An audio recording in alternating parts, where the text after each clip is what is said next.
ડભોઈમાં સ્થાનિક સ્વરાજ્યની ચૂંટણીનો ધમધમાટ જોવા મળી રહ્યો છે ત્યારે ભાજપ જિલ્લા પ્રમુખે જીતના વિશ્વાસ સાથે મતદાન કર્યું હતું।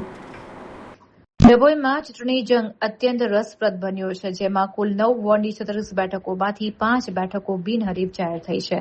હાલ 31 બેઠકો માટે 84 ઉમેદવારો મેદાનમાં છે। તેમજ જિલ્લા પંચાયતમાં ડભોઈ વિધાનસભા હેઠળ આવતી 4 બેઠકો માટે 12 ઉમેદવારો વચ્ચે જંગ છે।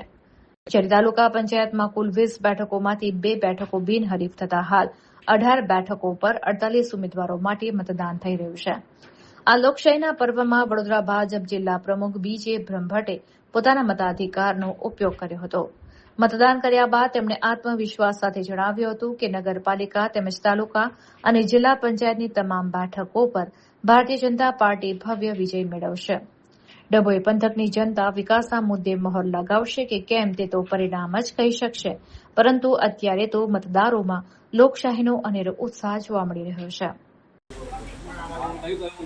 આજે સમગ્ર ગુજરાતમાં સ્થાનિક સ્વરાજ્યની ચૂંટણીઓ માટે મતદાન થઈ રહ્યું છે, ત્યારે હું પણ મારું મતદાન કરવા ડભોઈના બીએડ કોલેજના મતદાન મથક પર આવ્યો છું। મારું મતદાન કર્યું છે અને આપના માધ્યમથી વડોદરા જિલ્લાના સર્વે મતદારોને વિનંતી કરું છું કે અમારા ભારતીય જનતા પાર્ટીના નગરપાલિકા, તાલુકા પંચાયત અને જિલ્લા પંચાયતના સર્વે ઉમેદવારોને જનસમર્થન આપી પ્રચંડ મતદાન કરી અને મોટી લીડથી વિજયી બનાવશો।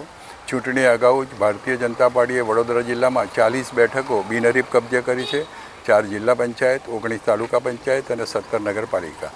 અને ત્યારબાદ પણ અત્યારે જનતામાં ભારતીય જનતા પાર્ટી તરફ પ્રચંડ જનસમર્થન દેખાઈ રહ્યું છે। સમગ્ર જિલ્લામાં કેસરીયા લહેર છે, ત્યારે આજે મતદાન દ્વારા ભારતીય જનતા પાર્ટીના બાકીના ઉમેદવારો નગરપાલિકા, તાલુકા પંચાયત અને જિલ્લા પંચાયતના મોટી સંખ્યામાં અને મોટી લીડથી વિજયી બનશે એવો અમને વિશ્વાસ છે।